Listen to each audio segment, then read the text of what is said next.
시청자 여러분 안녕하십니까? 출발 성공 투자 박민영입니다. 주말 사이 관세 관련한 뉴스가 많이 쏟아졌죠. 미국과 유럽연합의 관세 협상이 타결됐고요. 미국은 중국과 90일 추가 유예를 논의 중이다라는 보도가 나오고 있습니다. 이럴수록 더욱더 걱정되는 우리와 미국 간의 관세 협상이 마음 한켠에 남아있는데요. 31일이죠. 기재부 장관과 베센트 재무장관의 만남이 일단은 예정되어 있습니다. 만남이 성사되게 된다면 이 안에서 한국이 만족할 만한 협상 결과를 도출해낼 수 있을지 그것이 이번 주 가장 중요한 관건이 될 것 같습니다. 거기다가 주요 기업들의 실적 또한 한 주 사이에 쏟아지는데요. 이것을 소화하며 하반기 투자 전략 같이 고민해 보도록 하겠습니다. 일단 주말 사이에 왔던 뉴욕장의 소식들 하나씩 점검해 보시죠. 여러 가지 중요한 이벤트들이 포진해 있는 아주 중요한 주간입니다. 이번 주 한 주를 준비하기에 앞서서 금요일 시장 리뷰를 해보겠습니다. 미국 증시는 원래 한 번 고점을 뚫어내면 계속해서 고점을 경신하는 경향이 있습니다. 지금 바로 그런 올타임 하이 랠리가 펼쳐지고 있는 시점인데요. 이날도 3대 지수 다시 한번 일제히 상승세를 연출한 가운데 특히 나스닥 지수가 21,100포인트 선을 돌파했습니다. 올해 들어서 15번째 사상 최고치를 경신했고요. S&P 500 지수 역시도 장중 한때 6,400포인트 선을 처음으로 돌파하는 순간이 있었습니다. 다우 지수 역시도 44,900선까지 회복을 했습니다. 이제 12월 전고점이죠. 45,000선 레벨 경신까지 정말 얼마 남겨두고 있지 않다라는 것이 특징이고요. 지금 증시를 드라이빙하고 있는 강력한 상승의 재료는 기업들의 실적이 호조를 보이고 있다. S&P 500 기업 가운데 170여 개가 지금까지 실적을 전했고요. 이 가운데 어닝 서프라이즈의 비율은 무려 82%에 달하는 상황입니다. 이제 이번 주가 가장 많은 기업들의 실적이 또 쏟아져 나오는 한 주고 그 가운데 4개는 빅테크 기업들의 실적도 예정되어 있으니까요. 증시의 향방이 결정되는 또 한 주간이 될 것으로 보입니다. 그 밖에도 이 관세 협상에 대한 낙관론이 이날 시장의 분위기를 또 이끌었는데요. 이날은 유럽연합과의 협상 타결 기대감이 작용을 했다면 우리 시간으로 오늘 새벽 4시경이죠. 미국과 유럽연합이 협상을 타결했다는 소식이 전해졌습니다. 관세율은 15% 정도로 책정이 됐고요. 이제 이번 주에는 미국과 중국 간의 고위급 회담도 예정이 되어 있으니까 일정을 확인해 보셔야겠습니다. 그리고 유럽연합과의 협상 타결을 전하는 그 자리에서 러트닉 상무장관이 반도체 관세를 2주 후에 발표할 것으로 예상된다. 이런 언급도 함께 나왔으니까요. 꼭 챙겨보셔야겠습니다. 이날 시장의 전반적인 분위기를 조금 더 자세하게 들여다보시죠. 일단 팔란티어의 주가가 거침없는 질주를 이어가고 있습니다. 이제 올해 들어서 주가가 2배 넘게 폭등을 해 있는 상황이고요. 그러면서 미국 증시 전체 시가총액 탑 20위권에 진입을 했습니다. 코카콜라, 프록터앤갬블, 뱅크 오브 아메리카 등의 기업들보다도 더 시가총액이 이제 커진 것이 되겠고요. 이날 주가 상승 재료가 됐던 것은 파이퍼 샌들러의 긍정적인 평가였습니다. AI 섹터 안에서의 secular winner, 그러니까 장기적인 승자 종목이 될 것이다 라고 전망을 하면서 목표가를 $170로 제시를 했는데요. 금요일 종가 대비했을 때에도 7% 정도의 추가적인 업사이드를 내다보고 있는 겁니다. 테슬라의 주가 실적 발표 직후에는 급락했었는데 이날 3% 중반대로 반등에 나섰습니다. 일단 영국에서 FSD 테스트를 시작했다라는 소식이 들려왔습니다. 영국에서 가장 복잡한 교차로로 알려진 매직 라운드어바웃을 주행하는 영상이 공개됐거든요. 그 영상 공개 직후에 주가가 6%대 폭등하는 흐름을 가져갔고요. 그 밖에도 주말 사이에 샌프란시스코에서 로보택시 시범 출시를 시작했다는 소식이 들려왔습니다. 다만 아직까지는 안전요원이 운전석에 탑승한 채로 시범 지금 운행이 되고 있는 거고요. 다만 주가가 이렇게 상승폭을 반납했던 결정적인 요인, 로봇 프로그램이죠. 옵티머스가 머스크의 당초 목표 대비 크게 부진하다라는 소식이 전해진 여파였습니다. 반도체 섹터 이슈를 좀 들여다보시죠. 이날 엔비디아는 소폭 쉬어가는 하루를 보냈습니다. 알파벳이 지난주에 캐펙스를 또 크게 확대한다라고 호재를 터뜨려줬잖아요. 그런데 이제 문제는 데이터 센터를 확대함에 있어서 사용하는 칩이 엔비디아의 GPU보다는 자체 칩으로 충당할 가능성이 거론되고 있습니다. 그러다 보니까 엔비디아의 GPU 확대에는 생각보다 그렇게 크게 기여하지 못할 거라는 전망들이 나오고 있고요. 오히려 브로드컴이 수혜를 볼 거라는 얘기가 나오면서 주가 0.5%가량 상승세를 시연, 인텔의 주가는 실적 발표 이후에 급락했습니다. 사실 실적 헤드라인 넘버 자체는 나쁘지 않았는데 문제는 소프트웨어 부문이 위축 국면을 걸어가고 있다는 점 실망감을 안기면서 8%대 급락했네요. 그 밖의 특징주들도 확인해 보시죠. 이날 테슬라가 강하기는 했습니다만 전체적인 전기차 섹터의 활기를 불어넣지는 못했습니다. 일단 퀀텀스케이프 매출 발생이 지연될 거다라는 우려와 함께 풋 옵션이 증가하고 있다는 점 발목을 잡으면서 5%대 급락을 했고요. 이날도 중국 시장에서 리튬 가격이 최고가를 경신하는 흐름 이어졌지만 앨범알과 리튬 아메리카 단기 급등에 따른 부담감으로 인해서 하락세를 걸어갔습니다. 비만약 관련주들은 일제히 상승세를 시연했는데요. 이 미국의 80명 가운데의 초당파 의원들이 미국 FDA에 불법 위조 GLP-1 약물에 대한 단속을 좀 강화해달라 이러한 서한을 보낸 것으로 전해졌습니다. 그러면서 릴리와 노보의 주가 1% 안팎의 상승 흐름, 바이킹 테라퓨틱스가 특히 2.8% 아웃퍼폼하는 움직임을 가져갔습니다. 그리고 실적을 발표했던 원자재 관련주로는 미국 최대 금광업체죠. 뉴먼트가 있었는데요. 전년 동기 대비했을 때 금 가격이 온스당 $1,000 가까이 상승을 했습니다. 그 수혜를 톡톡히 입어가면서 뉴먼트 실적 아주 잘 나와줬고요. 거기다가 자사주 매입 프로그램까지 발표를 하면서 주가는 7% 가까이 급등. 뉴먼트의 실적이 이렇게 잘 나와주자 여타 철강, 구리 관련 대장주들의 시세까지 이끌어냈다는 것이 특징이었습니다. 지금 트럼프 대통령이 관세 협상의 막판 스퍼트를 좀 당기고 있는 분위기입니다. 미국과 EU의 관세 협상 뉴스가 간밤 들려왔죠. 관세율은 기존의 30% 대비 절반 수준인 15%까지 대폭 낮춰줬고요. 그 밖에도 최근 일본과 필리핀, 인도네시아 그리고 이렇게 이제 중국과도 조만간 관세 협상이 예정되어 있는 상황입니다. 왜 이렇게 갑자기 속력을 내고 있는가? 여기에 대해서 뱅크 오브 아메리카가 하나의 의견을 냈더라고요. 지금 이 연한 파란색 선으로 표시되어 있는 게 트럼프 대통령의 지지율이 되겠습니다. 지난 4월 관세 쇼크로 인해서 지지율이 급격하게 추락했던 이후로 지금 이후로 가장 낮은 지지율까지 지금 떨어져 있는 상황이거든요. 그러다 보니까 이 지지율을 회복하기 위해서 관세 협상에 속도를 내고 있는 게 아닌가라는 것이 뱅크 오브 아메리카의 진단이 되겠습니다. 국내 KB증권에서도 비슷한 이야기를 했습니다. 빠른 관세 합의로 방향을 선회했다. 그리고 지지율 하락의 넘버원 가장 큰 요인은 지금 미국 안에서 굉장히 큰 화제가 되고 있는 앱스타인 문제라고 지목을 하고 있습니다. 이유가 뭐가 됐든 관세 협상이 빠르게 진행된다는 것은 투자자 입장에서는 당연히 긍정적인 재료이기 때문에 우리가 이번 주 그리고 다음 주 시장의 방향성을 가늠함에 있어서 이런 부분도 반드시 참고를 해봐야겠습니다. 그렇다면 국내 증시 오늘의 전략 세워보시죠. 그 빠르게 진행되고 있다는 관세 협상에 우리도 대열에 합류할 수 있을지가 가장 중요한 한 주가 될 것 같습니다. 지난 금요일장 복귀하면서 주말 사이에 들려왔던 뉴스들 얹어서 보겠습니다. 일단 코스피, 코스닥은 보합권의 혼조를 기록했습니다. 관세 협상에 대한 경계감이 짙어지면서 그것을 보고 가자라는 심리가 작용했고요. 거래 대금이 급격하게 줄어든 장이 이어졌죠. 종목 장세로 개별 종목 이슈에 굉장히 민감했던 금요일이었습니다. 일단 트럼프 관세 협상에 대한 경계 심리가 작동한데 거기에 더해서 실적 모멘텀 종목들로만 시장이 쏠림 현상이 있었고요. 코스피는 강보합권, 코스닥은 바이오와 엔터 등에서 차익 실현이 일부 있었습니다. 그러나 에코프로 그룹주 등이 나름 선전했고요. 스테이블 코인의 강세를 보이면서 코스닥도 하락폭을 크게 키워나가진 않았습니다. 딱 보합권에서 경계감 짙은 흐름이었죠.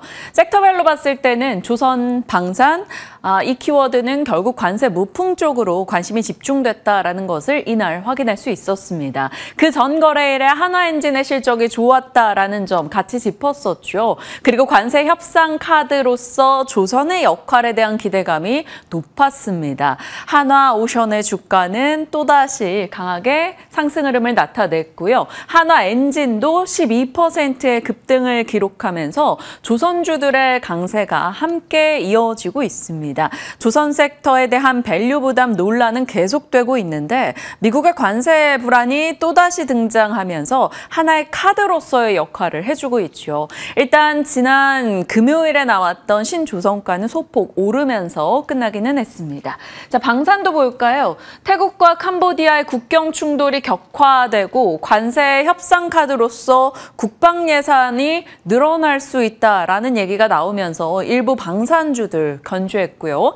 스테이블 코인 제도권 편입 정책 토론회가 있었습니다. 그리고 바로 오늘 스테이블 코인 관련한 법안이 발의될 수 있다라는 기대감이 작용되면서 조금 쉬었던 스테이블 코인 관련 종목들이 지난 금요일에 시세 내기도 했죠. 카카오페이가 10% 이상 뛰어가면서 잠시 쉬었다 다시금 스테이블 코인이 관심 영역에 들어왔습니다. 다만 시장이 크게 힘을 내기가 조금 어려웠던 것은 이번 주에 있는 일정들 때문이죠.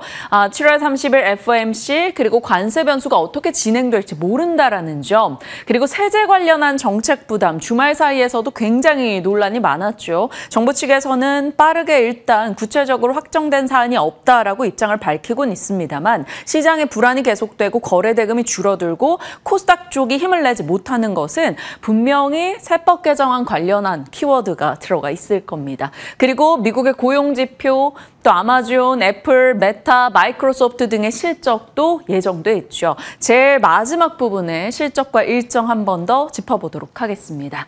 자, 관세 압박이 계속되고 있는 가운데 이것을 타개할 수 있는 것은 결국 개별 기업들의 실적으로 입증해내는 수밖에 없을 겁니다.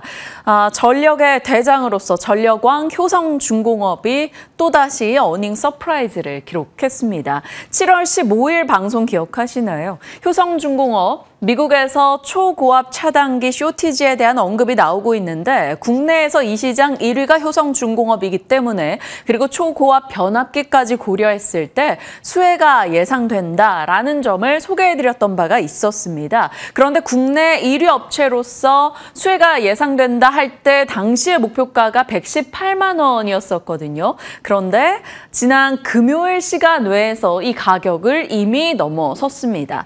목표가를 올리는 대로 부지런히 그 목표가를 따라가 버리는 효성중공업의 흐름이 계속되고 있네요. 실적이 나왔죠. 건설 부분의 일회성 비용에도 불구하고 중공업 부분의 마진이 상승했습니다. 북미 쪽의 수주 잔고가 계속해서 늘어나고 있죠. 국내 입찰 제한 관련한 것 이미 반영이 됐고 매출에 큰 타격이 없다라는 시각 등이 많이 나오고 있습니다.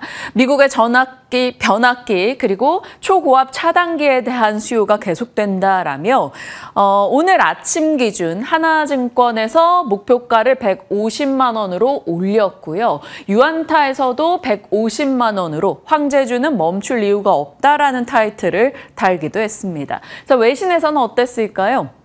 맥쿼리에서도 수주 가이던스가 상향되고 있다라며 목표가 상향을 외쳤고요. 노무라에서도 변압기와 GIS 수요가 증가하고 있다라며 144만 원의 목표가를 내놓기도 했습니다. 일단 2분기 실적은 매출액과 영업이익 모두 다 예상보다 큰 폭으로 상회를 했고요. 애프터마켓에서 금요일장 12%의 급등이 나오기도 했습니다. 실적으로 증명해내며 목표가를 올리면 올리는 대로 쫓아가는 효성중공업. 통해서 추가적인 시세를 더 기대할 수 있을지 오늘 상당히 궁금해집니다. 지켜보도록 하죠. 자, 뉴욕으로 가볼게요. 뉴욕 증시는 앞서 이제 세린 앵커가 짚어주셨습니다만 3대 지수 모두 다 상승으로 끝이 났습니다. 뉴욕에서는 이번 주에 정말 말 그대로 실적 피크인데요. 정말 수백 개 기업의 실적이 쏟아집니다. 지난주도 발표된 기업들 82% 정도가 시장 예상을 상회하는 실적을 내놨습니다. 이번 주는 가장 중요한 것은 미국장에서는 관세 관련한 이슈로 불확실성이 해소되며 올라가는 요소 등이 되고 있죠. 이때 금요일 거래일이죠. 미국 기준으로. 유럽과 협상이 잘 마무리될 것이다라는 기대감이 형성이 됐고 오늘 아침에 업데이트된 소식으로는 미국과 유럽연합의 협상은 잘 타결이 됐죠.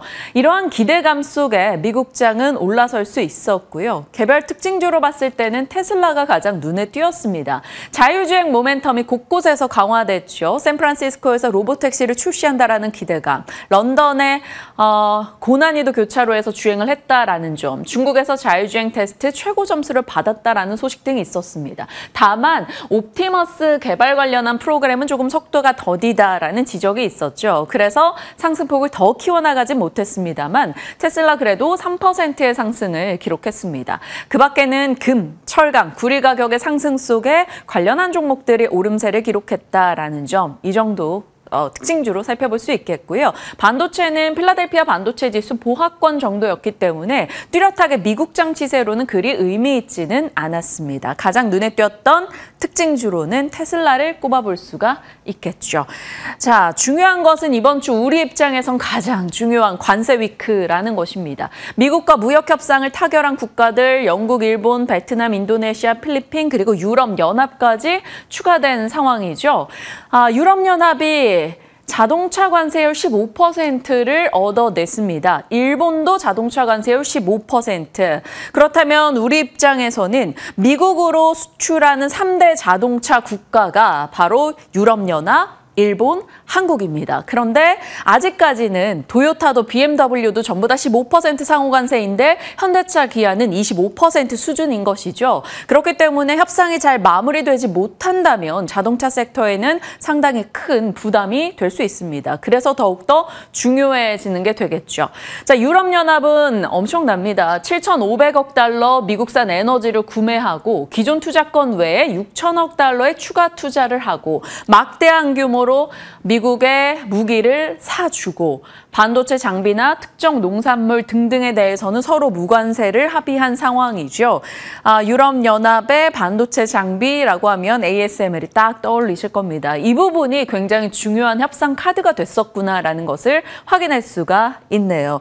거기다가 미국은 중국과 90일 추가 유예 이야기를 꺼내들고 있어서 결국에는 불편해지는 것은 아직까지는 한국뿐입니다.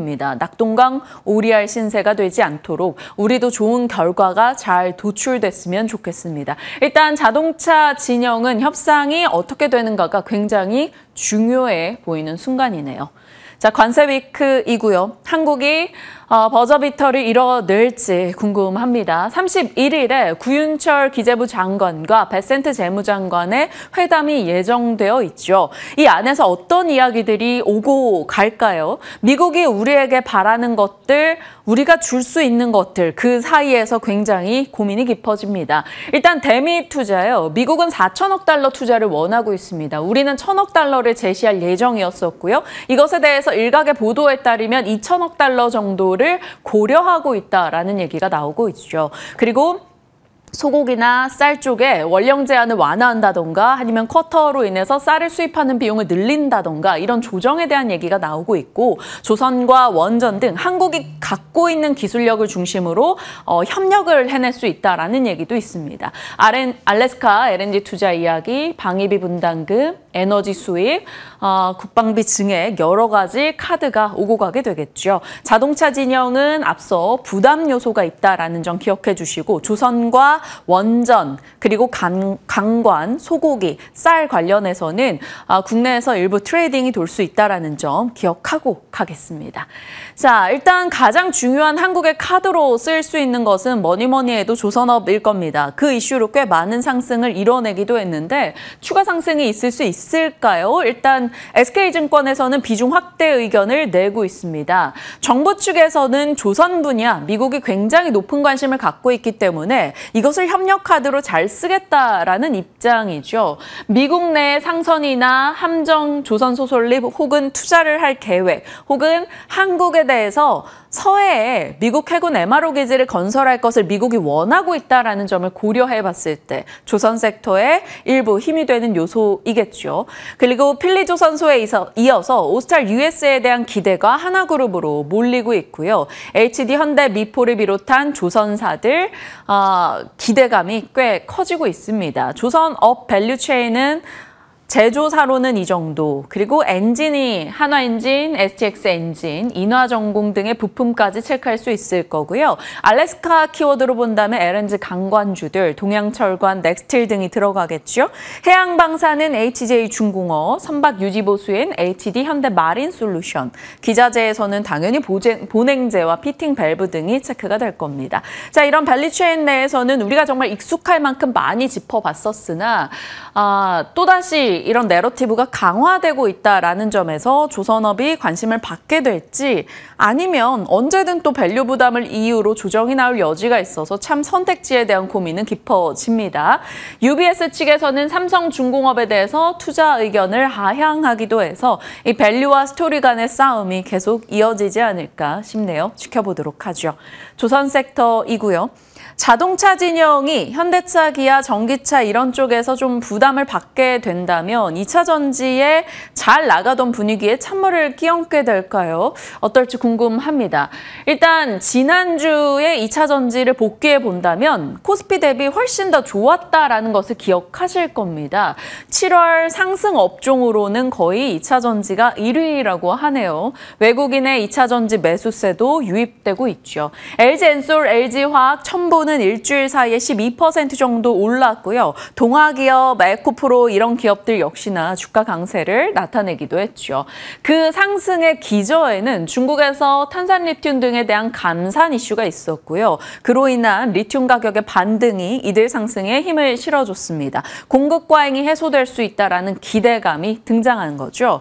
그리고 LG 에너지 솔루션의 실적에서도 우리가 확인했다시피 ESS의 모멘텀이 2차 전지에 큰 힘이 돼주고 있습니다. LG 엔솔, 중국의 신황다에게 승소를 거뒀다라는 소식과 함께 매출 증가의 역성장세가 3분기면 끝이 날 것이고 2분기 들어서 이익이 전분기 대비 늘어나고 있다는 점에 시장은 긍정적인 포인트를 줬죠. 그리고 무엇보다 북미 생산 인센티브 제외하고도 영업이익 흑자를 기록한 점을 긍정적으로 평가하고 있습니다. 사업부가 나아지고 있다라는 것이고 그 중심에는 ESS가 들어가 있겠죠. 테슬라의 실적에서도 ESS가 12개 분기 연속해서 실적을 냈고 LG 엔솔의 실적에서도 ESS가 의미가 있었습니다. 그리고 정부의 ESS 사업 입찰 속에서 삼성 SDI가 관련한 수주를 따냈다, 성과를 따냈다라는 소식이 있었고요. ESS AMPC의 수혜 기대감, 또 글로벌 4위 업체가 파산 신청을 했다라는 소식이 들려와서 ESS 진영에 대한 모멘텀이 꽤 더해지고 있습니다. 7월 들어서 유독 자주 듣고 있는 것 같은 ESS인데 ESS에 AI라는 내러티브가 또 붙네요. AI 데이터 센터, 전기 먹는 하마이죠. 안정적인 에너지 공급이 필요하기 때문에 원전 등에 대한 거론이 계속 있었는데 ESS 역시나 데이터 센터의 수혜주다라는 시각이 나오고 있죠. 중국에서는 ESS 90% 점유율을 차지하고 있는데 중국에서 미국의 ESS 90% 점유율을 차지하고 있는데 미국은 이 중국을 배제하는 분위기 속에 한국에 대한 이익이 있을 것이다라는 스토리가 나오고 있는 거죠. LG 엔솔, 삼성 SDI를 비롯해서 ESS로 인해서 2차 전지에 대한 투자 의견을 상향하는 움직임이 지난 금요일 IM증권도 그랬고요. 조금씩 증권가에서 나오고 있습니다. 자, ESS 얘기는 새롭지는 않죠. 저희 자주 짚었습니다. AI 데이터 센터나 신재생의 좀 불확실한 전력 공급 스토리 속에서 빛과 바람을 일정 기간 잘 모았다가 에너지로 전환하는 ESS의 가치가 부각될 수 있다는 점을 많이 짚었었고요. 그 과정 속에서 ESS 관련주들 이 정도 보여드렸던 바가 있습니다. 한선 엔지니어링, 신성 ST, 서진 시스템, 한중 NCS 혹은 효성 중공업도 여기 들어가겠죠. 셀 3사도 관련주로 체크가 가능할 겁니다. ESS로 2차 전지 종목들을 비롯해서 한 번 더 이들의 레벨업을 기대해 볼 수 있을지 오늘 출연자와 함께 체크해 보도록 하겠습니다. 시장 속 이슈들 들여다봤고요. 분위기 파악하러 가보시죠. 전체적인 시장에 대해서는 조금 고민이 있습니다. 일본과 유럽연합과 미국은 관세 협상을 타결한 상황이고 중국은 유예합니다. 그러다 보니 한국은 어찌 될 것인가? 그에 대한 기대감이 높아진 상황이죠. 한국의 관세 불확실성 일단 31일에 기재부 장관과 만남을 갖기 때문에 이 안에서 어떤 협상이 있을까? 거기에 대한 기대치가 굉장히 높습니다. 관세 무풍 쪽으로 시장이 관심을 둔다면 조방원이 될 것이고요. 우려 해소 쪽으로 본다면 자동차 반도체 진영이 되겠죠. 일단 UBS 측에서는 삼성중공업에 대한 투자 의견 중립 하향 소식이 있긴 했었으나 섹터의 심리에서는 그리 크지 않을 것이다라는 시각도 있습니다. 그리고 국내 내부로 봤을 때는 세법 개정안 불확실성이 굉장히 큰 것 같습니다. 대주주 양도세 기준의 변화가 나오게 된다면 연말 또다시 대주주 매도 물량이 나오게 될 수 있다는 불안감. 그것이 코스닥 중소형주의 발목을 지금 잡고 있는 것이고요. 증권거래세 인상 여부, 배당소득 분리과세 최고 세율이 어느 정도 되는 것인가. 그에 따라 정책에 대한 신뢰성에 훼손이 있을지 굉장히 중요한 대목이니까요. 관련한 뉴스 플로우 잘 추적해 보시길 바랍니다. 자, 일단 외국인과 연기금의 수급 상황을 추적해 보면 그들은 소외주로 매수세를 좀 강화하고 있고요. 시장에서는 삼성전자, LG전자, LG에너지솔루션 등의 기존의 기대치가 낮았고 실제로 실적이 그리 좋지는 않은 이들에 대해서도 실적 속에서 조금 희망 찾기, 희망 회로의 움직임이 나오고 있습니다. 그래서 3,200선 부근 주도주와 소외주 간의 순환매가 굉장히 빠르게 진행되고 있는데 결국엔 시장이 더 가기 위해서는 관세, 금리 그리고 정책 불확실성이 해소될 필요가 있겠습니다. 관련한 뉴스들 저희도 잘 정리해서 전달 드리겠습니다. 자, 그런 가운데 나름 선전하고 있는 섹터가 바로 바이오가 되겠죠. 코스닥 바이오 기업들 살펴보면 시가총액 10위권 내에서 한 7개사 한 달 평균 시가총액 증가폭이 20% 정도 된다고 합니다. 한 번씩 폭등이 나와줬던 펩트론과 삼천당 제약. 삼천당 제약은 흔들렸다가 다시 한번 그 흔들림을 다 만회하고 올라가는 굉장히 강한 시세를 금요일장 보여주기도 했죠. 이들은 약 40% 시가총액이 7월 증가하기도 했는데 비만의 키워드가 계속해서 살아있는 것 같습니다. 알보리 펩디에에3이라고 해서 알테오젠, 보로노이, 리가켄, 펩트론, D&D 파마텍, 에이프릴 바이오, ABL 바이오 혹은 삼천당 제약까지 이쪽 기대감이 계속 순환하고 있는 가운데 미국에서도 바이오텍 기업들의 주가 흐름이 주말 사이에 좋았습니다. 이들이 더 힘 받을지 보시죠. 일단 국채금리도 떨어진 것은 우호적입니다. AI 인프라 진영에서는 전력 원전 뉴스 정말 많았는데요. 그런 가운데 국내로만 본다면 효성중공업의 어닝 서프라이즈가 전력을 한 번 더 자극할지 지켜봐야겠습니다. 다만 일각에서는 조선, 방산, 전력 이런 쪽에서는 좋은 기업의 실적이 나와도 세론이 될 수 있다라는 목소리가 있는데 애프터마켓에서 효성중공업은 급등이었기 때문에 어떨지 모르겠습니다. 아마도 긍정적인 기대를 거는 시각도 분명히 많을 것 같아요. 자, 데이터 센터는 ESS가 필요하다라는 논리가 테슬라와 LG 엔솔 실적 등에서 ESS 성과로 인해 뒷받침이 돼줬는데요. 지켜보겠고요. 오늘 스테이블코인 법안 발의 날이고요. 단독 뉴스긴 합니다만 천공3에 대해서 LIG 넥스원이 수주를 따냈다. 이런 소식이 들려오고 있으니 참고해 보시죠. 자, 분위기 파악해봤고요. 이번 주 일정입니다. 실적 관련한 일정은 여기 노란색으로 표현이 되어 있고요. 나머지는 그 외 일정인데요. 미국과 EU 무역 협상 타결 이슈가 있었죠. 이것은 자동차 섹터 등에 대한 키워드로 작용이 될 거고요. 미중 무역 협상은 지금 유예 검토 중이다라는 소식도 추가적으로 내용 살펴봐야겠죠. 한국의 협상단이 미국에 도착하는 건 30일, 그리고 31일에 협상에 관련한 만남이 예정되어 있는데 여기서 성과를 내는지 여부가 중요해 보입니다. 이번 주도 IPO 기업이 3곳이나 있어요. 월요일 NRB, 화요일 프로티나, 그리고 가장 주목하고 있는 것은 금요일 대한조선이 될 겁니다. 실적 외 일정으로 봤을 때는 이 목금이 제일 중요하죠. 관세에 대한 얘기가 어떻게 결정되는가 봐야 되고요. 금요일은 8월 1일입니다. 7월에 수출입 데이터가 나오는 날이기도 하죠. 그래서 미국의 고용보고서와 함께 이러한 일정들 주 후반 잘 살피셔야겠습니다. 자, 실적으로 봤을 때는 무엇 하나 빠짐없이 다 중요해 보이네요. 그런데 얼추 봤을 때 방산주와 조선사들의 실적이 줄줄이 나오고요. 역시나 목요일이 언제나 많은 기업들의 실적이 쏟아집니다. 삼성그룹주, 포스코그룹주, 그리고 조선주들 실적 나오니까 확인해 주시길 바랍니다. 저희도 같이 추적하면서 정리해 가도록 하죠. 자, 한 주간의 시작 전 여러 뉴스들을 점검해 봤고요. 섹터 뉴스 들어갑니다. 미나 앵커 나와주시죠. 네, 오늘은 자동차 섹터 다뤄보도록 하겠습니다. 반전도 이런 반전이 없을 것 같고요. 원전을 잇는 또 우여곡절을 겪고 있는 섹터가 바로 이 자동차 섹터가 되지 않을까 싶습니다. 자동차주들도 결과적으로 봤을 때 원전처럼 좋은 결말을 맞이할 수 있을지 함께 살펴보시면 좋을 것 같은데요. 사실 이 자동차 섹터에 대한 우려감, 리스크는 트럼프 대통령이 당선이 됐을 때부터 있었죠. 당시에 이제 현대차가 공장을 짓겠다라고 밝히면서 3월 부근에 고점을 찍었습니다. 하지만 그 이후에 관세가 부과가 되면서 급락하는 양상을 나타냈었고, 최근 들어서야 이제 관세 협상에 대한 기대감이 솔솔 불어들면서 다시금 반등을 해주나 싶었는데 7월 23일 미국과 일본의 관세 협상을 기점으로 해서 기대감이 높아졌었고, 하지만 우리나라와의 관세 협상이 미뤄졌다라는 소식이 악재로 작용이 되면서 장대 음봉을 만들어내는 흐름이 나타나기도 했습니다. 지금 이 관세 노이즈 이후에 시장은 관망 모드를 켜낸 상황이고요. 가장 큰 이슈가 될 만한 이슈, 앞서서도 많이 들으셨겠지만 이제 7월 31일에 예정이 되어 있는 미국 방문, 그리고 이 관세 협상에 대한 이슈가 되겠습니다. 이 부분이 또 어떻게 촉매제가 될지 가늠을 해봐야겠습니다. 뜨거웠던 마음에 관세를 뿌렸다. 이렇게 자동차 섹터를 요약해 볼 수 있을 것 같은데요. 현재 우리나라 자동차 기업들의 부과가 되고 있는 관세는 25%입니다. 현대차와 기아차 2분기 영업이익에 이 관세 여파가 고스란히 반영이 됐는데요.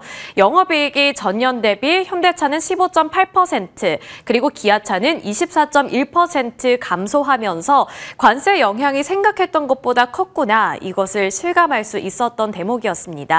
따라서 이번에 만약에 우리나라 관세가 25%에서 15%로 줄어들지 않고 25%라는 관세가 그대로 부과가 된다면 제조업들에 대한 타격이 불가피할 것이라는 전망이 나오고 있는데요.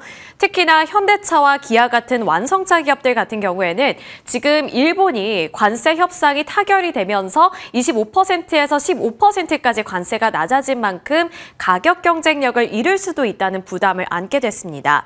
그리고 EU 쪽에서도 이번에 관세 협상이 타결이 됐다라는 소식이 전해지면서 지금 가장 큰 경쟁 업체들 대비 우리나라 기업들의 가격 경쟁력이 낮아질 수 있다는 점이 부담으로 꼽히고 있는 상황이죠. 따라서 이번 7월 31일, 8월 1일 전에 관세 협상을 타결하는 것이 가장 큰 분수령이 될 것으로 전망되고 있습니다. 주가 차원에서 살펴볼까요? 현대차와 기아, 이번에 그 관세 협상이 미뤄졌다라는 소식 때문에 관망세가 짙게 나타나고 있다고 말씀을 드렸는데요. 그 안에서도 희미한 희망을 좀 얻어볼 수 있었던 대목은 이제 정규장과 애프터마켓에서의 등락률이 조금은 차이가 났다는 점입니다. 사실 시간의 거래에서는 현대차와 기아가 지난 금요일 움직이지 않았기 때문에 아주 큰 의미라고 볼 수는 없겠지만 투자자의 마음에서는 일말의 희망이라도 잡고 싶은 거죠. 거죠. 현대차 보시면 정규장에서는 0.5% 하락하면서 마무리를 지었지만 애프터마켓에서는 0.2%가량 상승하면서 강보합권 수준으로 전환이 되는 모습이었고요. 기아차 같은 경우에는 정규장에서 0.9% 하락, 하지만 애프터마켓에서는 0.6%로 아주 소폭의 낙폭을 줄이는 모습이 나타나기도 했습니다. 그나마 기아는 이제 수급적인 차원에서 약간의 희망의 실마리를 찾아볼 수 있었는데 외국인들이 기아를 3일 연속으로 매수를 하고 있기 때문에 지금은 이제 정말 저평가 구간이다. 이 관세와 관련되어서 어차피 언젠가는 해결될 문제이기 때문에 지금이 최적화된 타이밍이다라고 보고 있는 것인지 시장의 반응을 조금 더 살펴볼 필요는 있겠습니다만 이러한 흔적을 남기고 있다는 점 참고해 주시면 좋을 것 같습니다. 따라서 계속해서 강조를 드리고 있지만 우리나라의 기획재정부 장관과 미국의 베선트 재무장관이 만남 이 부분을 좀 기대해 봐야겠고요. 이번 주에 이 상승세로 이어질지 이 부분도 주목해 보시길 바라겠습니다. 다만 그 전까지는 관망세가 짙어질 수 있다는 점은 꼭 기억을 해보셔야겠죠. 이제 자동차주들 관세가 워낙 큰 이슈이다 보니 그리고 타격을 워낙 많이 받았다 보니 관점 차이가 나타나고 있습니다. 그리고 이는 증권가뿐만 아니라 투자자의 입장에서도 갈팡질팡 마음이 갈대처럼 흔들릴 것 같은데요. 지금 이 두 가지 사이에서 많은 고민이 되실 것 같습니다. 매출은 증가했는데 이익이 감소했다. 매출은 사상 최고치라는데 이익이 감소했기 때문에 마음 놓고 기뻐할 수 없는 상황. 그리고 판매는 호조세를 나타냈는데 관세가 해결되지 않고 있다. 그러면 나는 어느 쪽에 베팅을 해야 할까? 펀더멘털적으로는 기업 자체는 괜찮은 것 같은데 지금 외부적인 환경이 잠깐 이렇게 주춤하게 만드는 것이라면 지금이 기회일까? 그런데 무서운데 이런 마음들이 좀 공존할 것 같습니다. 그래서 그 힌트를 얻어볼 수 있는 건 결국에 증권가의 눈높이 또는 시각이 되지 않을까 싶은데요. 이번에 잠정 실적을 발표하고 나서 증권사 24곳에서 기업 분석 보고서를 발행했습니다. 그리고 22곳에서는 투자 의견 그리고 목표 주가를 유지하는 분위기가 나타났는데요. 현대차를 향한 목표 주가는 지금 한 24만 원에서 32만 원 사이에 제시가 되고 있습니다. 키움증권이 가장 낮은 수준을 기록했는데 다만 키움증권 같은 경우에는 현대차의 목표 주가를 기존 22만 원, 23만 원대에서 24만 원대로 올린 거기는 합니다. 아직 이 증권사 내부적으로 가장 낮은 수치를 제시하고는 있지만 그래도 눈높이를 조금씩 올리고 있다는 점에서 의미를 찾아볼 수 있었던 거고요. 한국투자증권에서는 현대차의 목표 주가를 반대로 3.6%가량 하향 조정했지만 그 안에서도 자동차 완성차 기업들 내에서는 현대차를 탑픽으로 꼽겠다고 말을 했습니다. 지금 한투와 키움에서는 약간의 분위기 차이, 온도 차가 좀 극명하게 나타나고 있는 것이 키움은 어쨌든 스멀스멀 목표 주가를 올리고 있지만 현대차는 기존에 작년인가에 한번 제시했던 33만 원 대비 계속해서 목표 주가를 좀 낮추고 있기 때문에 증권사들 내부에서도 시각이 엇갈리고 있다는 점은 참고를 해보셔야 될 것 같고요. 다만 한쪽으로 몰리고 있는 것은 완성차 기업들 중에서 고를 것이라면 현대차를 고르겠다. 이러한 의견이 좀 지배적으로 나오고 있는 상황입니다. 따라서 두 가지 특징적인 증권사들의 의견 정리를 해봤는데요. 한국투자증권부터 살펴보겠습니다.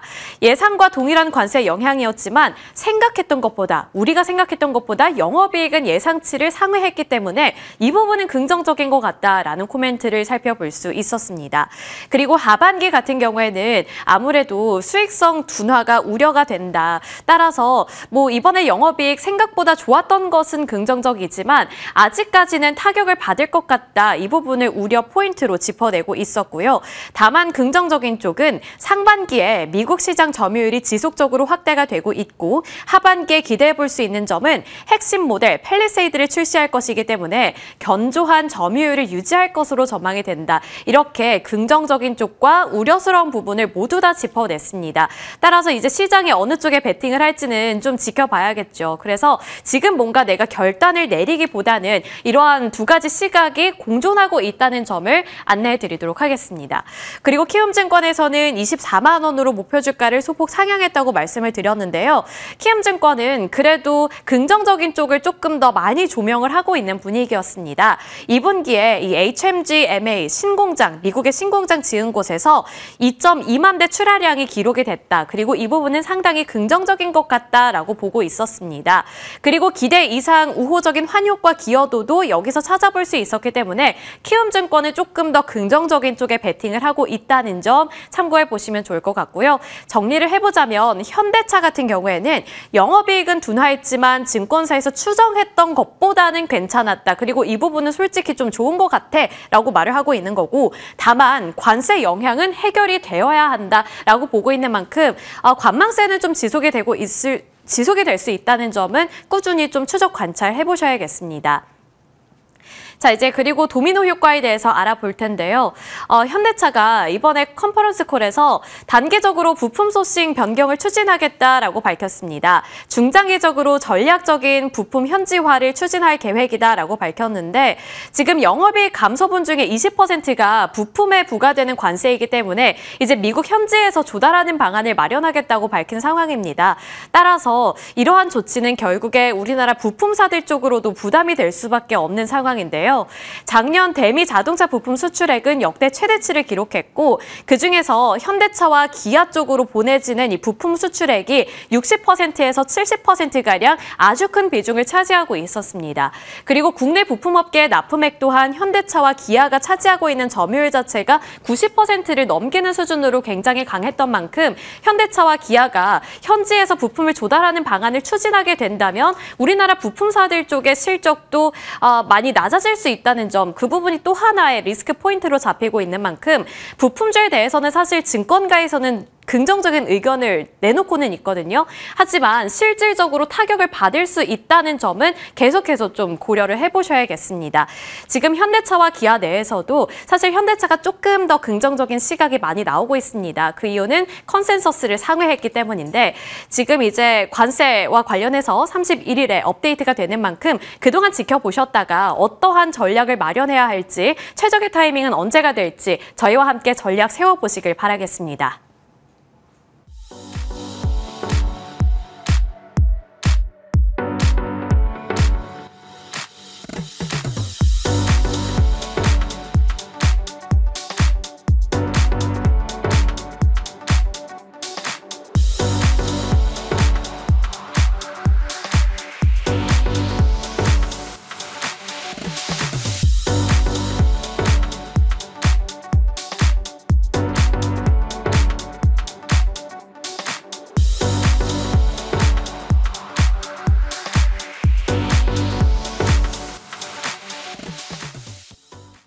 네, 새롭게 시작하는 한 주입니다. 섹터 그에 앞서서 시장에 대한 전략 고민해 가도록 하겠습니다.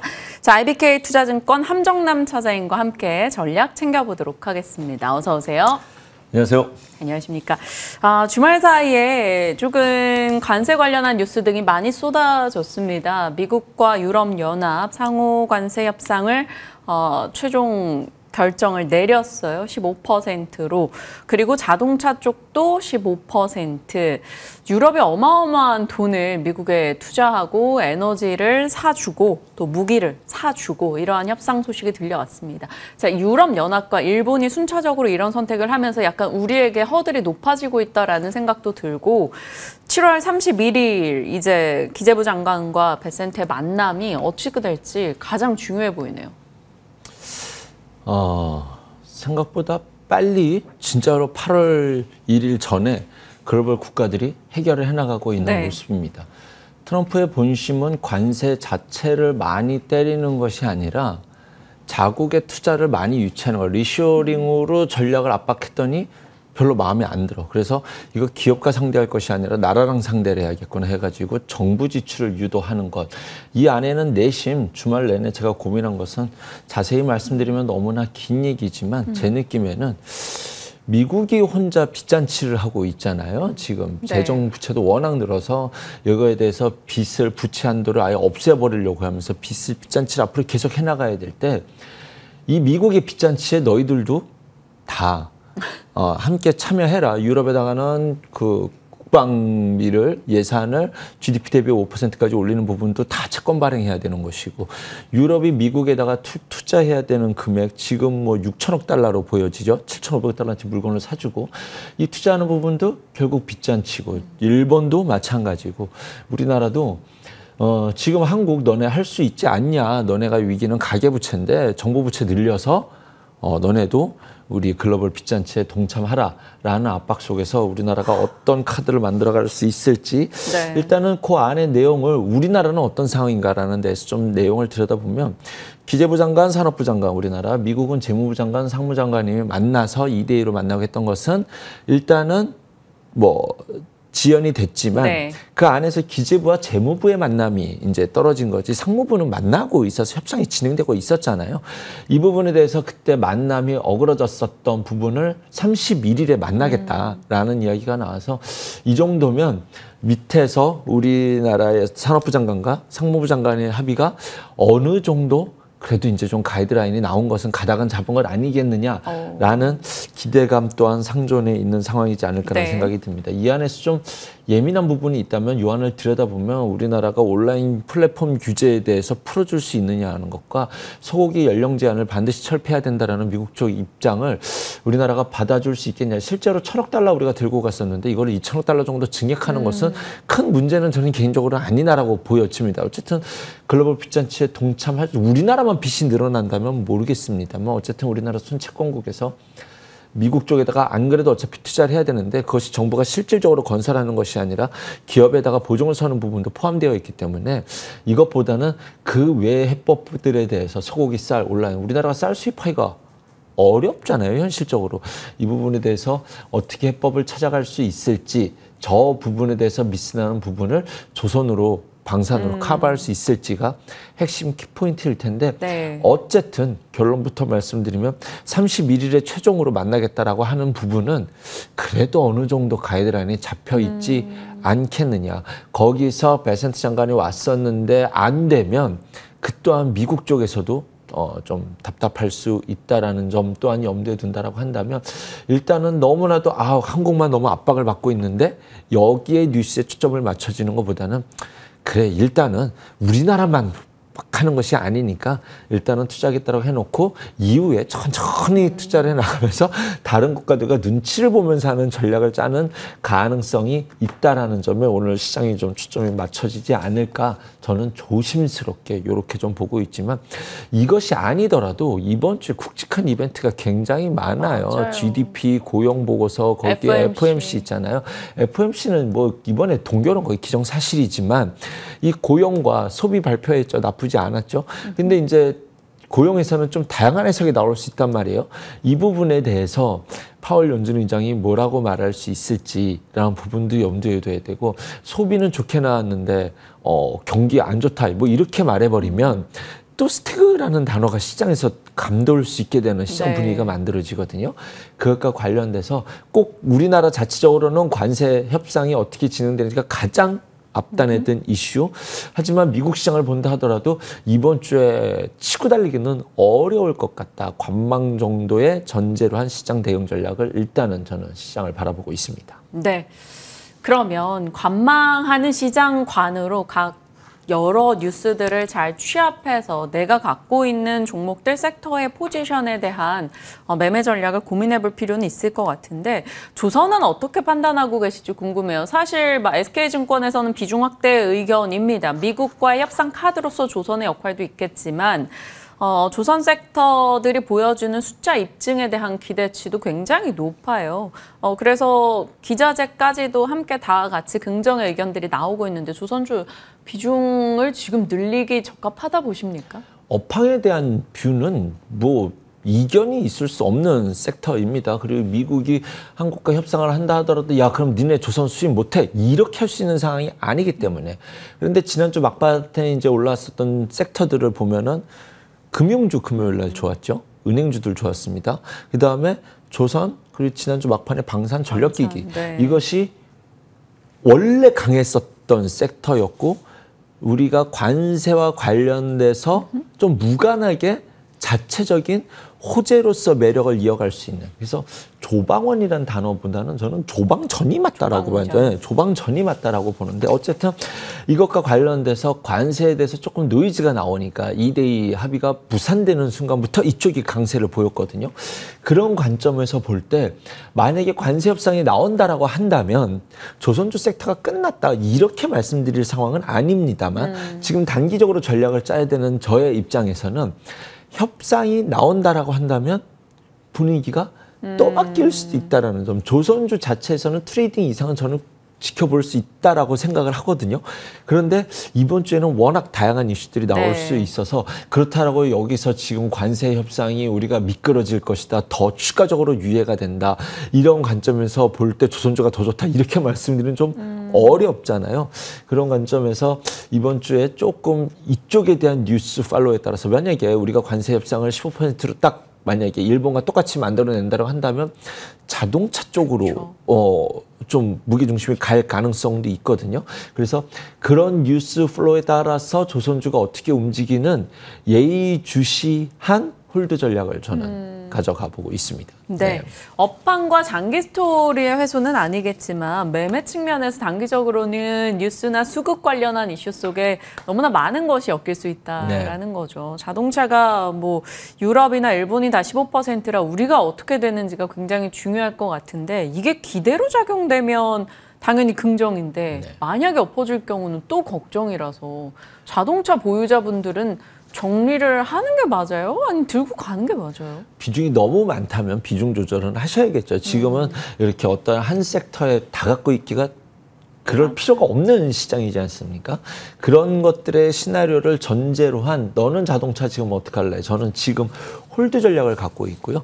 조선주 앞서 말씀드렸지만 지금 매도할 필요는 없다라고 봅니다. 그러면서 시장의 분위기가 바뀌는 과정 속에서 어떻게 될지 예의주시하는 정도로 조선주를 판단하고 있다라고 말씀을 드렸는데 그런 관점에서 본다면 저는 여전히 바이오가 조금 가장 앞단에 두고 오늘 이번 주에 조선주들 실적 발표들이 있거든요. 목요일인가 수요일인가 제가 알고 있는데 수목 이렇게 조선주들 쭉 실적 발표가 나오는데 거기서도 또 한번 예의주시해야 되는데 이러한 것들에 결과적으로 보니까 또 자유로운 것이 바이오예요. 그래서 지금 제 마음속에서는 이제는 제가 예전에 대장주군들 시총 상위 종목으로 말씀드렸는데 시총 상위 종목들이 버쩍버쩍 잘 갔죠. 그 안에서 바닥권에 있는 종목, 박스권 돌파하는 종목이 큐로셀과 하늘바이오파마였는데 이쪽도 고개를 들고 있으니 지금 제 안에서는 바이오 섹터 내에서 에이프릴 바이오, 큐로셀, 보르노이, 퓨처캠, 하늘바이오파마 등 여전히 트레이딩 이상의 관점을 가져가 볼 수 있는 종목군들이 가장 질비하게 많이 떠오르는 섹터 중에 하나가 저는 지금 바이오 중에 많이 올라간 거 있잖아요. 일단 한번 쏜 것들 그거 굳이 승부 보지 않다 하더라도 이제는 다음 타자의 종목으로서 삼천당 여기서 어떻게 해야 돼요?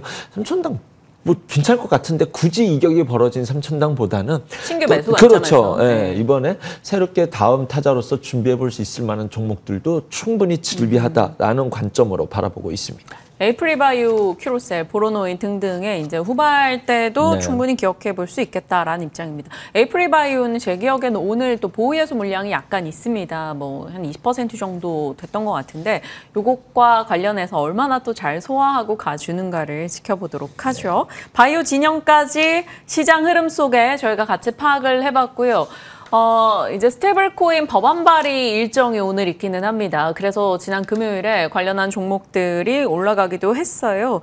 이 스테이블 코인 이슈도 같이 체크하면서 이제 네카오 얘기 한번 해볼까요? 네. 조정을 준 만큼 섹터죠. 많은 분들이 21선을 기준선으로 잡고 깨지면 손절한다. 아닙니다. 저렇게 급등한 종목은 21선 깨지기를 기다리고 있다가 깨지면 오히려 분할 매수 관점으로 지켜볼 수 있었던 섹터 중에 하나가 지주사라든가 스테이블 관련된 코인 관련된 종목들이 그런 섹터다라고 저는 판단해 봤습니다. 왜 그 뜻이 뭐냐면 깨지면 사볼 수 있다라고 생각하는 것이 대전제에 깔려 있는 거죠. 그런 것이 지주사라든가 스테이블 코인. 그러니까 이것에 대한 호재와 기대감은 ING가 될 수 있다라고 저는 판단해 보고 있습니다. 여기서 재료 소멸로 끝이 아니라 이것으로 앞으로 파생될 수 있는 기업적 정부가 판을 깔아주는 이슈잖아요. 여기서 이제 지난주에 이제 움직였었던 명분은 더불어민주당 안도걸 의원이 이제 빠르면 법안 발의할 수 있다는 얘기가 나왔는데 법안 발의가 되면 그 다음부터 기업들이 그 그 법에 맞춘 액션들이 나올 수 있기 때문에 충분히 이것은 호재가 재료 소멸로서 세론 이슈가 아니라 충분히 가져가 볼 수 있다는 점, 그리고 종목들이 충분히 관심을 가져볼 수 있을 정도로 가격 조정, 기간 조정을 주었다는 점이 복합적으로 맞물려 있는 섹터가 되지 않나라는 생각이 듭니다. 그러면 이제 뭐 종목 봐야죠. 스테이블 코인이 좋다라는 건, 관심 가져야 된다라는 거는 이미 다 알고 계시기 때문에 이제 대장격에 있는 종목, 우리가 스테이블 코인의 방향이 되는구나라고 하는 어떤 방향의 바로미터로 바라볼 수 있는 종목들이 카카오페이, 그다음에 LGCNS, 그렇죠. 그다음에 네이버 카카오가 함께 볼 수 있다라고 생각이 들고요. 전 국민이 좋아하는 차트 캔들이 하나 뜬 게 뱅크웨어 글로벌이라고 생각이 들고요. 차트 보는데 딱 알고 이거는 뭐 전 국민 다 좋아하는 차트 그거 떴구나. 뱅크웨어 글로벌이고요. 차티스트용입니다. 그다음에 핑거, K옥션, 뭐 STO까지 쭉 확산시켜서 볼 수 있는 것들이 뭐 핑거, K옥션, 한국정보인증, KG 이니시스 이런 종목들까지도 이제는 쭉 이쪽의 섹터에 대해서 쉴 만큼 쉬었다는 관점으로, 트레이딩 관점으로 바라볼 수 있겠다라고 저는 바라보고 있습니다. 세론으로 보지는 않는다라고 정리하겠습니다. 8월이 이번 주에 또 이제 진짜 또 올해가 얼마 안 남은 느낌이 드는데 좋은 8월인데, 네. 뭐 이렇게 시간이 훌떡훌떡 갔는지 모르겠어요. 이제 8월 하면 또 저희가 체크해야 되는 게 MSCI 리뷰 있습니다. 관련해서 종목들 의견들이 또 솔솔 시장에서 막 주도 섹터 없으면 그쪽에도 관심을 집중할 텐데, 작년처럼 막 패낙괴라고 해서 패시브 자금 종목이 민감하게 반응하고 이런 건 아니지만 그래도 봐야 되는 일정이니까요. 네. 뭐 별로 말하고 싶지는 않은 내용인데. 그럼 패스. 근데 해보죠. 네. 일단은 자체 자력으로 편입이 가능할 것으로 보이는 종목들이 이제 LIG, 넥슨, 효성중공업, 두산이고요. 네. 그 다음에 그 외에 가능성 있는 종목, 편출 종목은 이제 노코멘트 하겠습니다. 현대미포라든가 현대건설, 펩트론, 삼성증권, 하나솔루션, 파마리서치 등이 이제 예상이 되는 종목입니다. 그 뜻은 주가들이 많이 올라와 있다라는 뜻이기도 하죠. 하나솔루션 정도를 제외하고 나서는 일단은 종목 랠리가 충분히 있었던 종목들인데, 이것이 MSCI에 편입될 것을 기대감으로 계속 매수해야 됐다? 글쎄요. 편입이 된다는 것은 기관들 입장에서는 누군가가 내 물량을 사줄 수 있기 때문에 그 언저리부터는 오히려 조심해야 되는 이슈 또한 상존에 있다는 것을 염두에 두셔야 됩니다.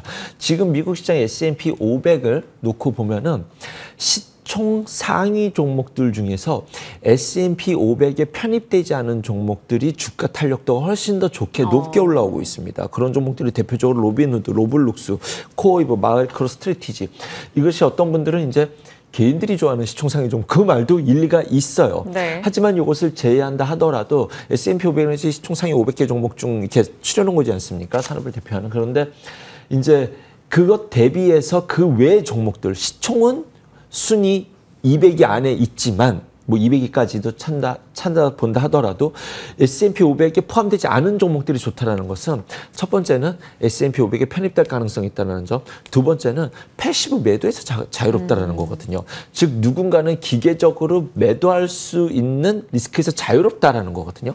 그런 관점에서 봤었을 때 지금 이 종목들이 나쁘다? 아직 시간도 있잖아요. 아직까지도 거기에 편입될 기대감이 반영될 수 있는 구간에 있습니다. 하지만 지금 이 종목을 갖고 계신 분들이 MSCI에 편입될 거야 라는 명분으로 주가를 더 긍정적으로 볼 필요는 없다라는 것이 제가 드리는 내용의 뭐 포인트다라고 보시면 될 것 같습니다. 네, 기억하겠습니다. 문득 이제 편입 기대 종목들이 사실 공통점이 있는 게, 효성중공업이나 두산이나 이제 지난주에 실적 내놓고 증권가에서는 목표가 상향 보고서 등이 나오고 있어요. 효성중공업은 150만 원 얘기가 나오고 있고, 두산도 이제 70만 원 정도 목표가를 본 것 같거든요. 그래서 IM증권이었었는데 이 두 종목에 대한 짧은 코멘트 가능하실까요? 네, 좋아요. 아직은 좋습니다. 그런데 뭐 저는 시장의 색깔을 늘 얘기하잖아요. 뭐 지금 당장 매도할 이유 없습니다. 그런데 그것 때문에 호재다라고 이제 기대감을 넓혀가는 것은 오히려 조심스러워야 된다. 왜냐하면 매니저 입장에서는 지금 충분히 사놨다가 편입되면 거기다 대고 역으로 예전에 우리 K 뭐였죠? 메타버스 ETF가 상장했을 때 그랬어요. 기관이 막 사놨다가 ETF 지수 상장할 때 거기다 다 때려버리거든요. 그런 일이 일어날 수도 있음을 염두에 둬야 된다. 그래서 수급에 대해서는 미리 예측하는 것이 아니다라는 부분을 말씀드리고 싶은 겁니다. 네, 그냥 MSCI 리뷰 일정 차원에서 이들이 많이 올라와서 편입에 대한 기대가 있다 정도이지 이것이 내 보유의 이유가 되어서는 안 된다라는 맞습니다. 측면으로 내용 정리해 보겠습니다. 유망하게 보시는 섹터를 뭘로 주셨을까 봤더니 버린 배터리도 다시 보자. 지난주에 폐배터리 세비캠 얘기하셨던 기억이 나거든요. 오, 그것도 잘 갔어요. 네, 폐배터리 오늘 조금 더 추가 부연 설명드리고자 합니다. 2차전지 지난주에 괜찮았어요. 네. 특히 이제 그 중에서는 LG 에너지 솔루션이 이제 주도의 역할을 했었는데 2차전지는 제가 매주 지금 최근 한 달 동안 매주 말씀드리고 있기 때문에 굳이 더 말씀드리지 않다 하더라도 중국에서의 어떤 공급 과잉 이슈에 대한 오늘부터 미국과 중국이 스웨덴에서 스톡홀름에서 이제 협상을 하게 될 텐데 그 중에서 공급 과잉과 관련된 이슈를 어떻게 해결할 것이냐가 주된 화두 중에 하나거든요.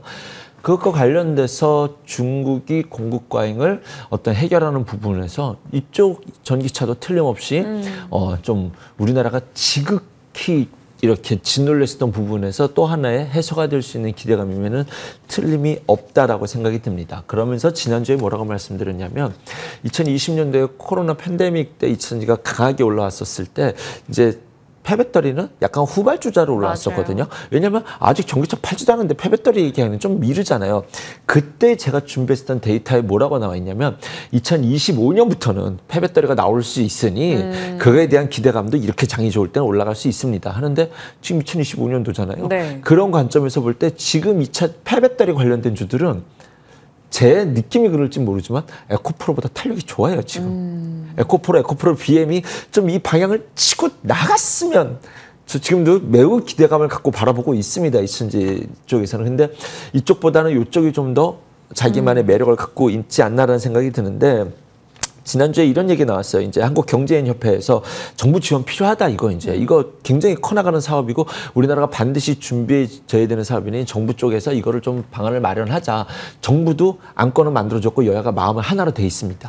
그런데 지금 관세 때문에 우선순위는 아니라는 거예요. 우선순위는 아니지만 여야가 한 마음으로 언제든지 통과될 수 있다는 기대감이 가져가 볼 수 있는 섹터다. 종목 시야를 넓힐 필요 없습니다. 그냥 세 종목으로만 저는 압축해서 보고 있습니다. 세비캠, 성일하이텍, 원익, PN입니다. 네, 세비캠, 성일하이텍, 원익, PNE 이 키워드, 종목들, 내용들 잘 한번 체크해 주시길 바랍니다.